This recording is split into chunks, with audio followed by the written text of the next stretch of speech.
Good morning, YouTube. Plano Man here, and I have a special guest with me today. Hi, YouTube. I'm Dylan, and today y'all are going to see my third-gen Tacoma from 2023. That's right. So he has a 2023, finally home from college, came home last week. We're going to compare the two 2023 on the left, 2024 on the right. So right off the bat, you can see a little bit different design cue. Dylan, what do you think about it? They're both good-looking trucks, but as far as looks, I prefer the way the fourth-gen looks. Just looks more muscular, if you will. It does. It looks a little bit more chiseled out. Definitely in the front. This is their new look. I think the 4Runner is probably going to look similar. It looks like a baby Tundra, so to speak. But one thing I do like on the third gen is I like the fogs better. It's so easy to switch them out. Those have been switched out with a LED amber light. These are fixed, and they don't really give off as good a light as those do. When you turn those on, you definitely notice the light out here in the side and in front. Here, I haven't really noticed a big difference. I know that these can be switched out as well. I think the upper trims, maybe the Trail Hunter or the Pro, I can't remember which one, has white and amber light that you can switch. So overall, good looking truck. You can tell, I don't know if you can tell in the video, but these are completely stock as far as suspension. And you can tell that the fourth gen sits a little bit higher. You can kind of see it. You can see it clearly off camera. I don't know if you can see it on camera as well, but it's definitely higher. When you look at the stock wheels that come on the 24, you have a BF Goodrich all-terrain TA. It's a 265/70 17-inch tire. And on the third gen, you had a Goodyear Wrangler all-terrain, and that came in a 265/70 16-inch. And so 1 inch difference on the wheel. That may be the difference there. You can see as we kind of walk back here, you can definitely tell it's a Tacoma. It's really kind of pop the hips out, so to speak. Much wider there on the stance. It still has the wheel flares, and I don't know if you can tell. If I get down here, you can tell that the tail, the side railing is a little bit higher on the fourth gen than it is the third gen. And so when you also come here, Dylan, can you grab that ruler? Oh, yeah. And just set it up. We'll look at it right here. Just set it in the bed. Yeah. No. Okay, and so this is sitting on the, go ahead and do it so I can hold the mic. There you go. The other way with the one down, sorry. One down. Gotcha. There we go. We're trying to get our cues. We're trying to get our cues situated here. So you can see that that's almost 20 inches. Let's do the other one over here. And these do both have the OEM bed mat in them, and so that's going to be a little bit higher. And you can see this one's about 18.5. So definitely the bed is a little deeper on the 4th gen, which would equate to a little bit more cargo space. This is the bed. Go ahead and pull the tailgate, son. Yep. This is the bed, the composite bed on the Tacoma. They've had it for years. Very durable. Very resistant to denting and things like that. On the newer one, this one came with the spray and bed liner. I think it was a $500 option. And it really does help reduce the slickness of the bed. Another thing you can see since the tailgate came down, you see that they've repositioned the lights, the LED lights. If you have a tonneau cover, it really does help see up in the front of the bed. If you pull the tailgate down, you see the cab light up there. But really, if you think about it, the cab light on the third gen is better. It's probably the only LED light on the truck. Everything else came halogen, but that works well. And the lights in the third gen, if you have them, they're at the end of the bed. So if you have a tonneau cover here, you really wouldn't be able to see something up in front of the bed. Another distinguishing feature is the rear window is larger on the 3rd gen. I like it. I didn't realize it was that much larger until I did this video. You can see not all the Tacoma models come with the rear window anymore, but if you do get it, it's smaller than the previous one for sure. It is still remotely operated from inside. And really, when you think about just some of the other attributes just on the outside, you can tell that, they obviously share a heritage there. But that's kind of the outside of the two trucks kind of compared side by side to each other. What we're going to do now is we're going to open up the hoods and we're going to kind of compare some mechanical things. We're going to compare the engines, obviously, and then we're going to maybe crawl under them and show you some things that maybe you can't see from the outside. So stay tuned. Okay, we're going to look at the engine compartments of both. Here we have the 4th gen. Over there we have the V6, the venerable V6. But we'll take a look at this one first. Go ahead and start it up.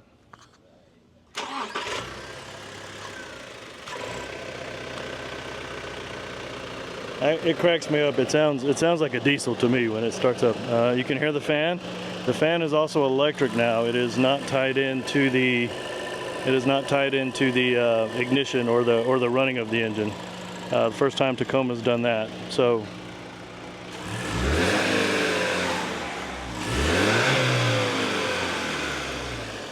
a little buzzy, but definitely has more, the same horsepower, 278 horsepower, 317 pound-feet of torque, which comes on early. It comes at about 1,800 RPM, so it does get you off the line.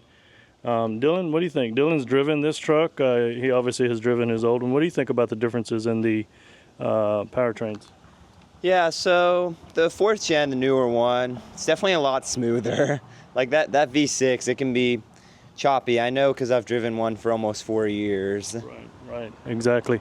Dylan had a 2019 SR5 that we actually traded it on this one, and that truck used to be mine, and so he now has that. I did want to point out, I said they were completely stock. That one does have the Overland torque tune on it. I can't remember the names of the settings, but the 2nd setting is what the truck is mapped to. And the 3rd setting is on the ECT button, so it's a little sport mode there, and it will chirp the tires from a start. I've done it, but the thing that's really interesting about this engine that I really love, it's not really the engine, and you can't see what I'm showing you, but it's the transmission. The transmission is an 8-speed automatic transmission, replacing the 6-speed automatic transmission over there.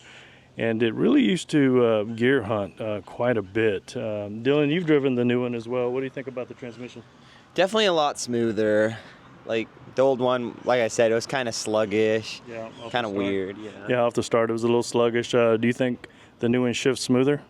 Oh, 100%. Yeah, it's 100% is right. Exactly. Okay.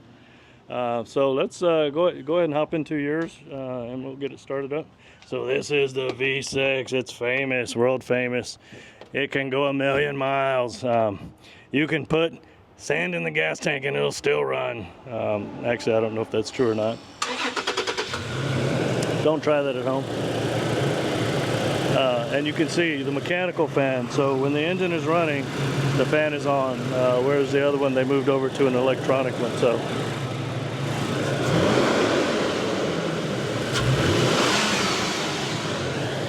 Wow. So, and of course I mentioned the engine is just bulletproof. And a lot of the comments I get on my channel, they don't want to let it go. It kind of reminds me of, and some of the rationale is the new one won't last as long. And that's anecdotal. We don't know that for sure. We think that's true. But this one is tried and true. The thing that I think, I love this engine, it is a little sluggish from the start because the RPM, I think it's 200 and maybe 65, somewhere in there, pound-feet of torque. And it comes in at 3,500 or so. Those may not be exact figures, but it's somewhere a little bit higher in the rev range, so it's not off the start. And this thing is a little sluggish off the start. And the V6 makes it, or the 6-speed transmission makes it It does. It's always kind of looking, when you're driving on the highway and you have the cruise control set, if you have a third gen Tacoma or you have this engine in your Tacoma, you know what I'm talking about, or that transmission, I should say. It will move up and down, and you'll go from revving, under 2,000 at 70 miles an hour to 2,500 just because it shifted gears on you. So a couple of other things that I would have said about time is on the fourth gen, you get four-wheel disc brakes. On the third gen, it was like, hey, the 1980s are calling. They want their drum brakes back. So that's another difference in the two right there.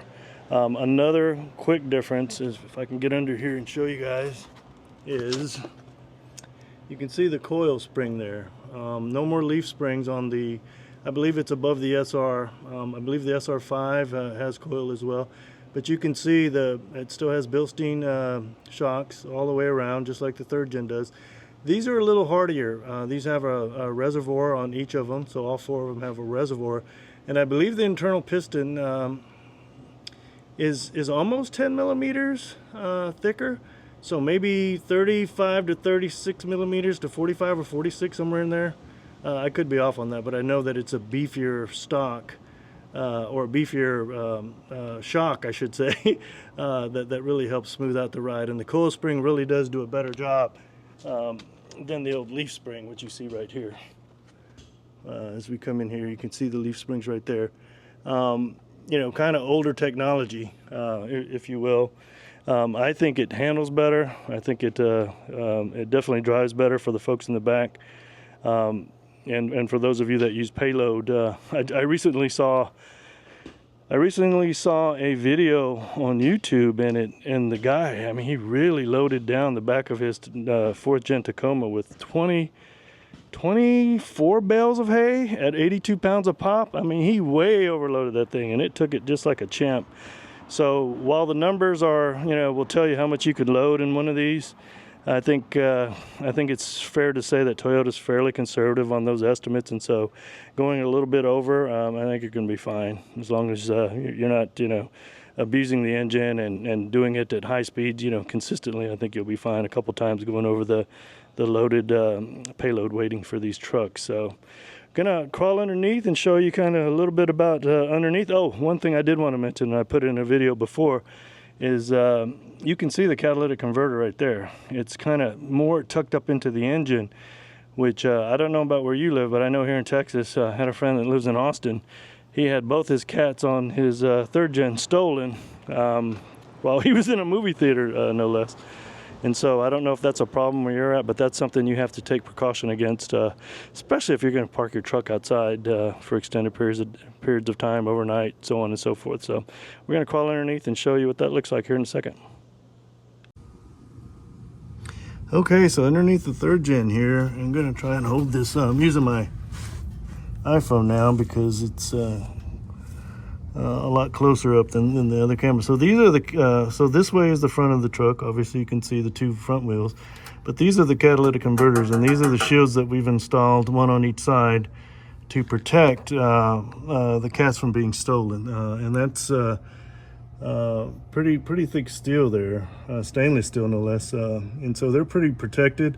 If you park outside, like I mentioned, for extended periods of time, I would probably invest in something like that. I think these were from Cali raised, maybe $170, so certainly peace of mind there. And I like these two models here because you don't have to mess with the oil, you don't have to take it off. They make some that are a complete shield that go from one side to the other. They're a little bit more difficult in order to service the transmission, so on and so forth. You have to take that plate off. These are good to go. They don't have to come off. As we come to the rear, looking at the rear of the truck, you see the gas tank is on the driver's side. That's changed. The exhaust and the gas tank have really changed sides in the two generations. You see the drive shaft there and the frame. So really not a lot going on. Did lose 3 gallons of gas. Going from the third gen to the fourth gen, not happy about that. Would love to see a 400-mile range in these trucks, but I usually go about 350, and I'm usually in reserve by them when I refill on my new Tacoma. This one gets about 18 to 19. The new Tacoma gets about 19 to 20 in the city for my driving. So that's the 3rd gen right there. Stand by for the 4th gen coming up here. Hang in. Okay, so here we are in the 4th gen. Engine that way, front wheels are right here.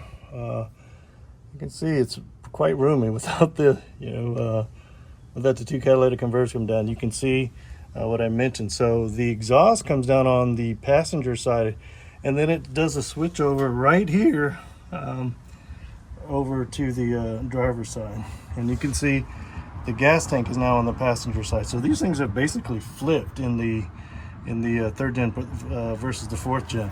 And really, when you think about, look at that huge drive shaft. It's aluminum.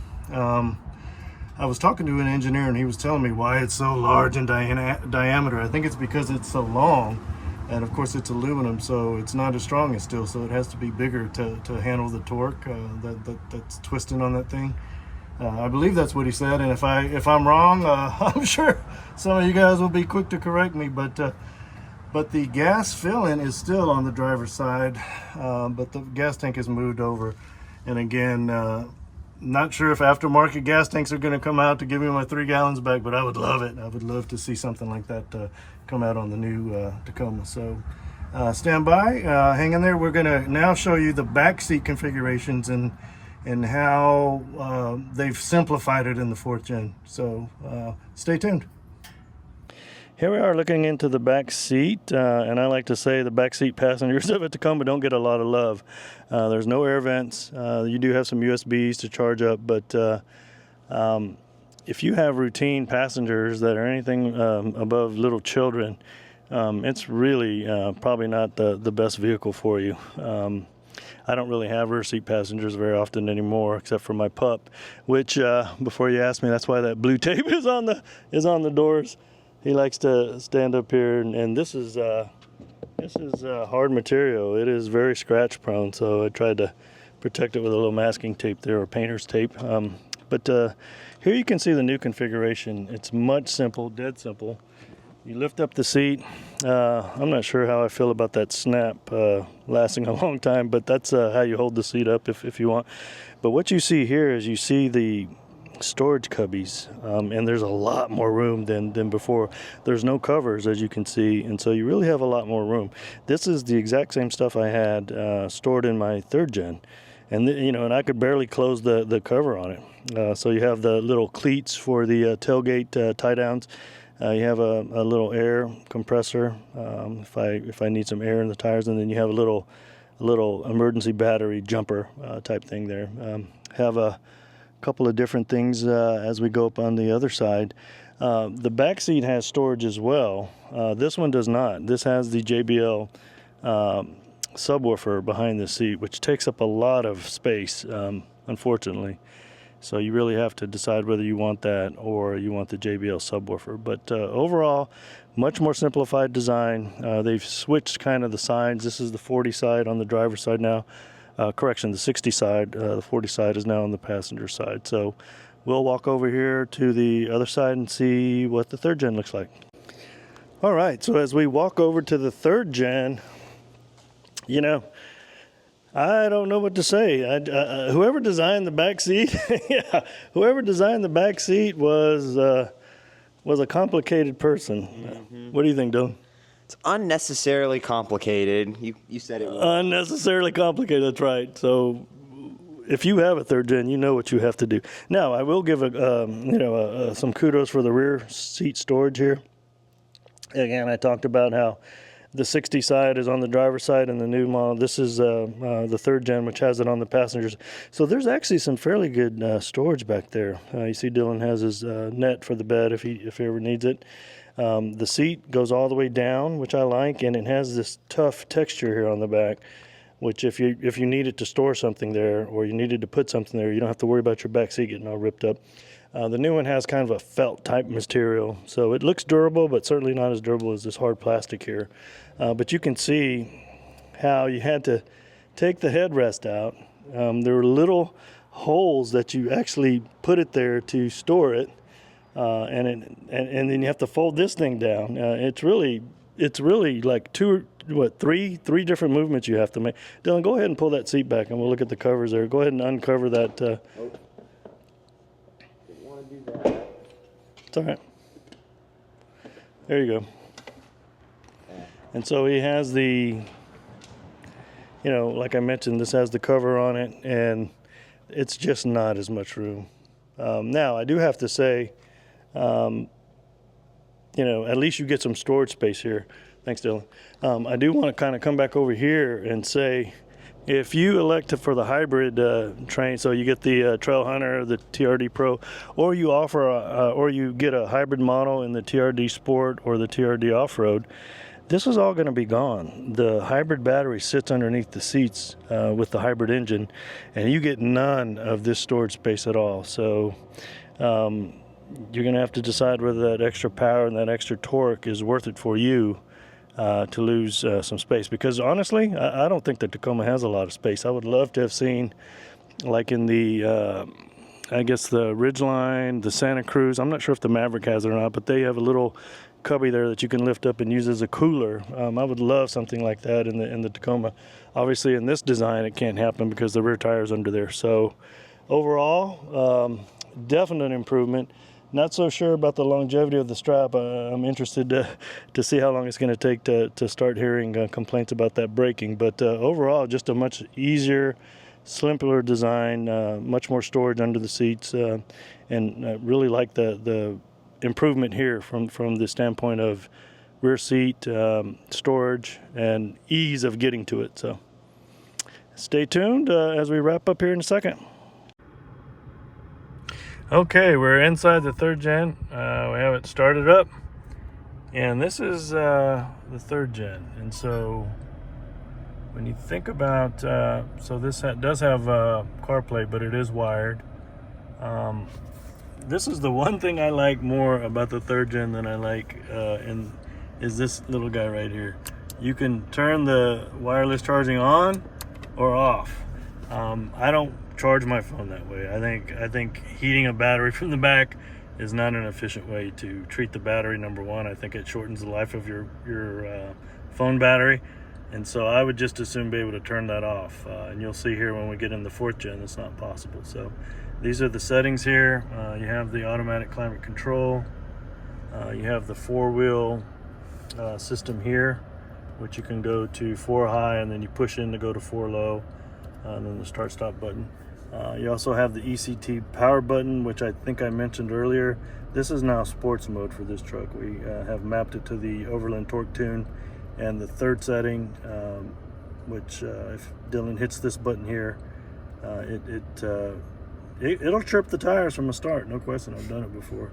So it definitely livens up that V6 engine. Obviously, you can turn off the parking sensors, and you have your blind spot monitoring here, which are on. Coming here, this was always interesting to me, how the gear shifter was a little bit of a little maze to get to drive. No big deal, but that's just it was that way forever. And then, of course, the trusty old pull brake, which has been replaced. So when you come up here, never really had a problem with these circular vents. You could close them off. You can, pretty much dial them any way you want. They look interesting. I don't think any other vehicle has them like this, but they work, and so never had a fault with that. You can see, come up here to the controls. This is all the off-road controls here. You have your locking diff here, and you have your multi-terrain selector here. And your crawl control here, and then the selector, and then you would see those here in the instrument panel. Very plain, limited information. One thing that I would always set is this button on the third gen can be set to bring up whatever you want. It should bring up the tire pressure, and it does. That was the one thing that I would always set, because that's something I was always interested in keeping my tires inflated to the proper. You can see we just took it in Friday for the 20,000 mile checkup. Dylan just got home from college last week, so we took it in. It was under warranty, by the way. So remember, Toyota gives you 2 years or 25,000 miles free maintenance on your new Toyota. And so steering wheel here, this has all been blacked out. These are chrome in the original. These have been blacked out. The ring here has been blacked out. I don't know who the engineers are at Toyota, but man, they sure love piano black and chrome, which I just don't get it. You know, it's just not a friendly environment when the sun's hitting all this chrome from different angles. It just is not helpful. These have also been blacked out, which you can buy all these accessories. The one thing about the third gen and subsequent generations before that is, man, you sure could get the mods for it. You could pretty much get anything you wanted. And also, I like the handles better in the third gen. They're actual handles that you can grab, and you have them back there. The fourth gen, we'll see those here in a second. Not as good. The cubby, not huge. Hey man, you got some cash in there. Not a ton, but overall, and one of the big things, and I'll put the camera here on the center while we talk about this, was the seating position. And so I'll get out here and show you the seating position in this model. There were a lot of complaints about it. If you're tall, you couldn't get comfortable, you felt weird. I never really had a problem with it. Son, have you had a problem with the seating position? Not really. It is a little bit different. We'll look at it here in the fourth gen, but overall, tried and true, a little dated. I can't remember when they came out with AirPlay in this one, but you know, just conservative, iterational, you know, increases in what they need. Does everything function? Absolutely. You know, but saw a great video from someone the other day. They said, you know, that rotary dial phone that everyone, that if you're over a certain age you remember, man, that thing would never break either. But I bet you don't find many of those in a house anymore. Most folks have gone to a smartphone. If they even have a landline, they certainly don't have a rotary phone. So things need to change as more technology comes on, and this just did not give enough information. This just did not give enough information for the driver to have all the information that they need. Wow, you're getting low on gas, 49 miles. And so what mileage are you getting in this now? Do you know? Well, now that I'm back in Dallas where the roads don't suck, it's probably like 18 mpg on average. Okay, I think I was getting 19 for the time I had it, but I'm a easy driver, so I like to coast into the stops and do stuff like that. So we'll transition over to the fourth gen here in a sec. Stay tuned. Okay, here we are in the fourth gen. How do you know? Because you have a big monitor. So this is my fourth gen. This does have the premium package. I'll point out a couple things that the premium package does have. First of all, it came with a dash cam. A premium upgrade is the multi-terrain monitor, which gives you all the views that you want in your truck. It's pretty amazing, and I have other videos on my channel regarding the monitor, so really a cool situation there. It does have the sunroof as well. Never really been big on sunroofs, but for some reason recently I've wanted one. I used to always worry about them leaking, but I think just like anything else, they've proven themselves over time to have the technology to where it's pretty good. This little shelf right here, you know, I think when you see it on TV, it looks bigger than they are. So the shelf here is not very big at all. In fact, you can't even fit my phone in there. It's not wide enough. The door, you can see this it has a two-tiered storage. You can see I have hand sanitizer in both of them. This is not very big either. You can probably put a Twinkie or a couple napkins in there from Chipotle, but not a lot of room. Not a lot of room at all. One thing is for certain, storage is a premium in this thing. When you come to the new, I think this is even smaller. Does that look smaller than yours? I think so. Yeah, it is. It is smaller. I think I had a tray from the one we traded in, and I tried to put it in here and it didn't fit. So they've even made this guy smaller. Cup holders, you got a little storage here, but not really much going on. Oh, and this is the thing I was talking about. You cannot turn off the charging of this guy here. If you set your phone there, it's going to start wirelessly charging it, which is why I have my extra iPhone over there to the side. But overall, I really like the setup. The wireless CarPlay works fabulously. I've heard a couple of things on the forums where people's phones don't connect.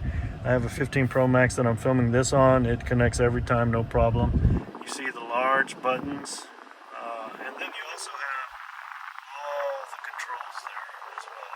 Very nice. I have a film over my monitor here, and I have film over all these controls here so they don't get scratched, to include this and this.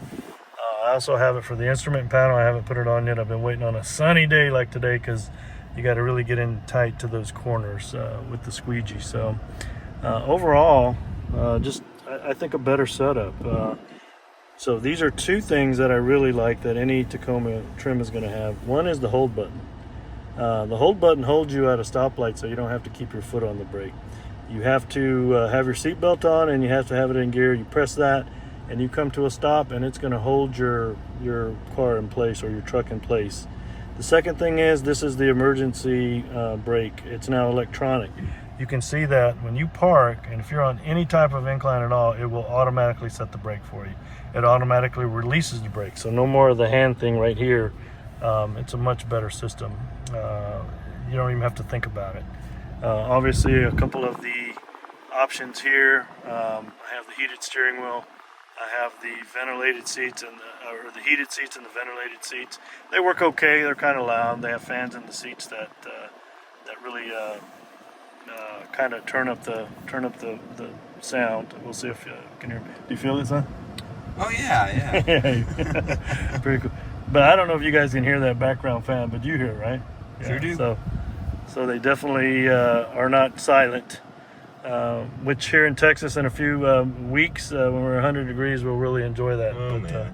But this is really one of the best new things. I mean, you have all the controls on the steering wheel, but just all the information you now have. You have 3 different sets. I have Trip A on the right. I have Total MPG on the left. If I go on a trip, I want to know my distance. That's my Trip B there. You can see that hasn't been reset in a while. And then you even have a third set, which I have it set to off-roading, which this Pavement Princess, about the most off-roading this is going to do is getting off the highway if there's a backup to jump onto the access road. But yeah, not a lot of off-roading going on here. But I could if I wanted to. That's what I always tell myself. There we go, back to the original. And what I do on the Trip A is I reset that every time I refuel, and I go to 350 miles. I wish the gas tank was bigger. That's another thing I could say. You lost about 3 gallons of fuel going from the 3rd gen to the 2nd gen, which I'm not crazy about. I wish it had a 400 mile range to a gas tank, but it just I usually go to 350 and I'm in reserve by then. So I reset that guy and then I reset the mileage every single time. You see a lot of the controls here have been modernized. One nice little touch is all the windows are automatic down and up. So you just touch them once and all 4 of them go down and up automatically once you press or pull. This is the JBL Flex speaker. I've done a video of that on my channel. Pretty cool. Little speaker pops out if you want to use it at the lake or in the backyard. Digital mirror.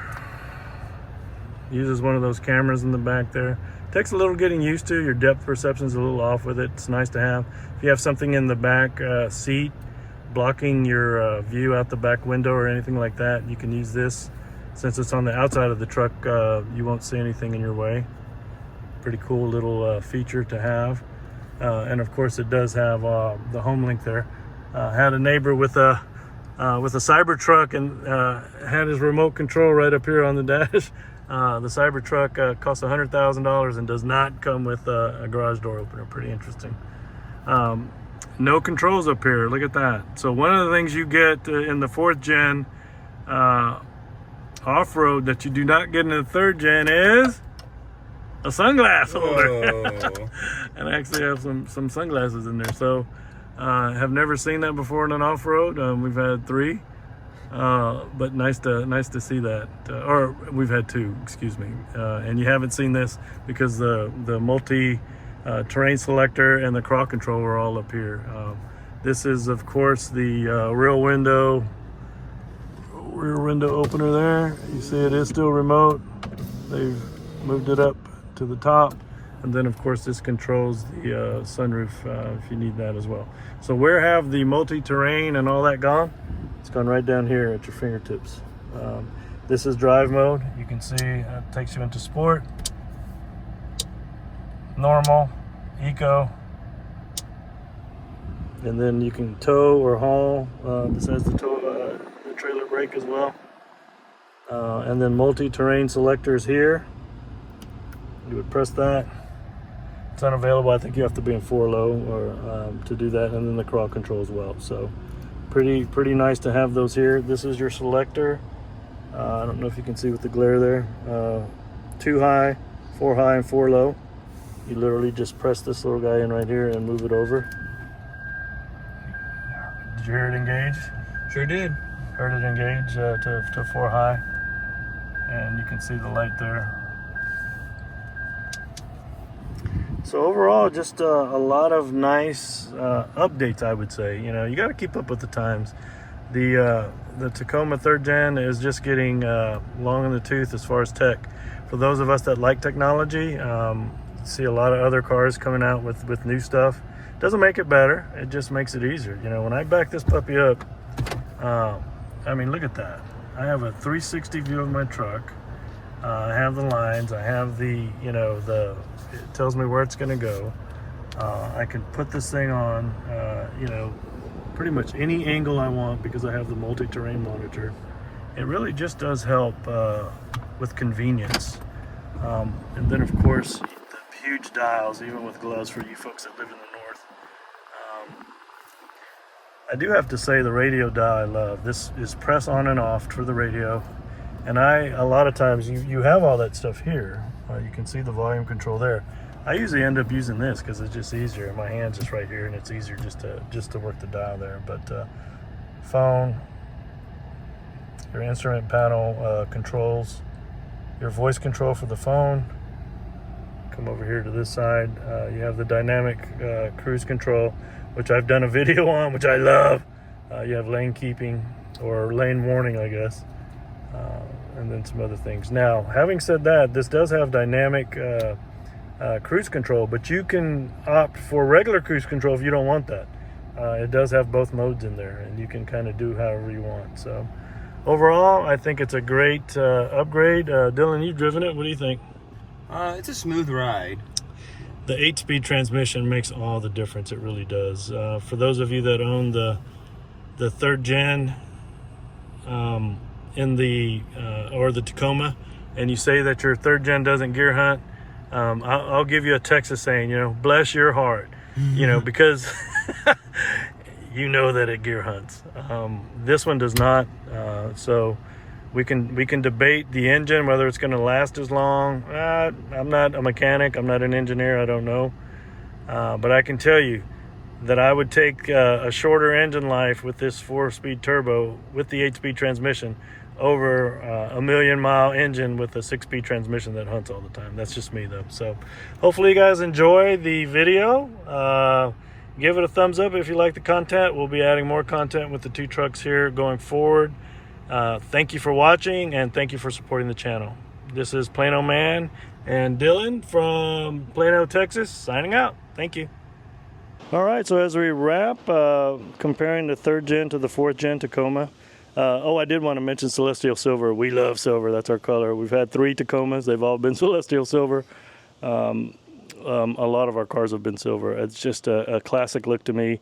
Even when it's not completely clean, it looks clean. Certainly much more than a darker color. That always is perplexing to me. But anyway, Dylan, any thoughts? Yeah, so, I mean, this tends to happen when a truck's been out for 7 years, but the 3rd Gen, it's so easy to mod it. Like, you name it, you can find something for it online. No question. Yep.